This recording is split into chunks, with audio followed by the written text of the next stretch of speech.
Everyone, a couple new cars in the collection this week. First up, this is pretty much my favorite series of diecast car, the AutoArt signatures. If you've watched my full collection videos before, these are always worthy of an enclosed collector's case. I believe that this is kind of the heyday of diecast. AutoArt signatures really aren't what they used to be anymore. But this about 10-year span of when they made AutoArt signatures, I believe get every single one that you can. They may have had $300 plus retail, so anytime you can get one like this for a reasonable price, do so.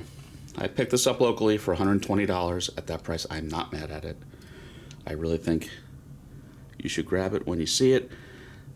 This normally isn't what I've been collecting because it is a liveried race car. These colors are known as, the Gulf livery. I forgot who this was driven by. Jeff Hibbert, maybe? Jeff Siffert. It actually says it right there. D. Bell is probably Dustin Bell and Jeff Sibbert. This would be a 1970. This is a Porsche 908-3. Look at all that good, juicy engine detail. This is a flat 8. Not a flat 6 like you associate with most Porsches. A little under 3 liters, a little under 400 horsepower. So much good detail. You've got this metal hinge in the middle that collapses. You've got rubber fabric door seat belts with metal clasps. Even this little trim around the windshield is metal. You've got mesh where you should have mesh. You've got these clear little, fuel lines. You've got red ignition wires.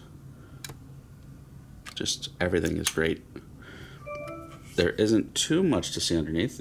You do have real engine detail. This is kind of like what I call a breathe-through engine, where you actually see the air, and it's not like a half molded in engine that you see on some lesser AutoArts. I mean, this is just a really nice piece, especially at $120.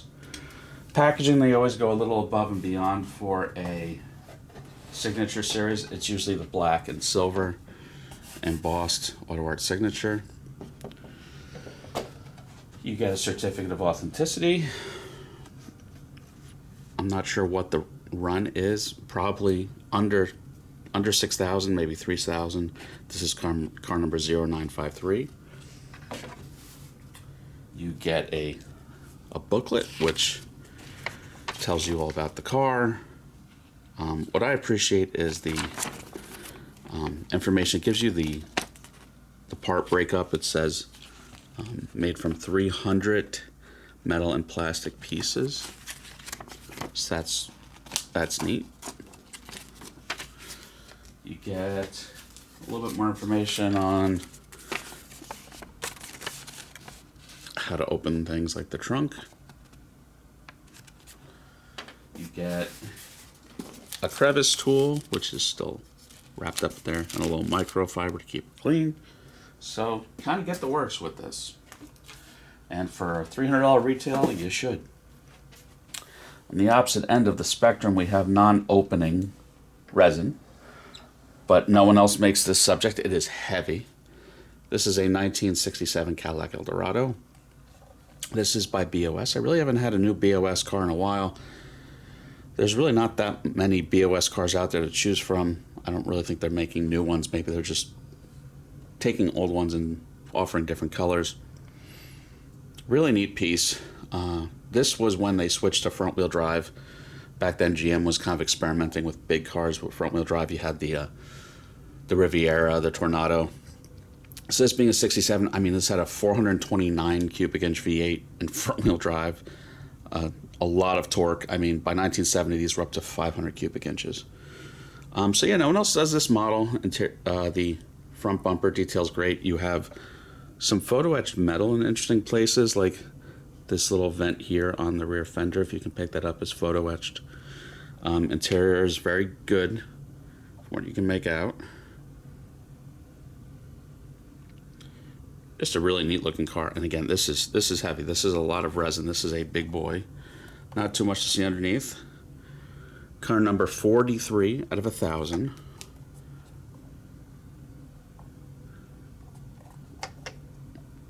This popped up on eBay. These got pretty rare and pretty valuable. I've seen these for $500. And just someone had $130 shipped. Buy it now.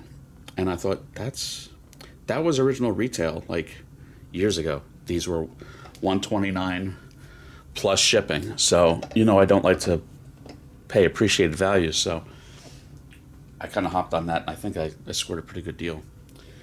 Very typical packaging. Best of show. Black and gold. Really not much to see. That's the only way you know what you got in there. Yes, that's it for this week. Some exciting behind the scenes stuff. After 16 years, I'm going to move on from my highly modified BMW Roadster, my M Roadster. And I'm working to pick up my dream car, my semi-attainable dream car. And I'll give you hints, you know. It's in this main room. That's a pretty big hint. It's a 2-seater, it's a V8, and it's a manual transmission. And let you guys start taking guesses, and then I'll reveal it soon. So that's it for me. Everyone have a good one. Please like and subscribe.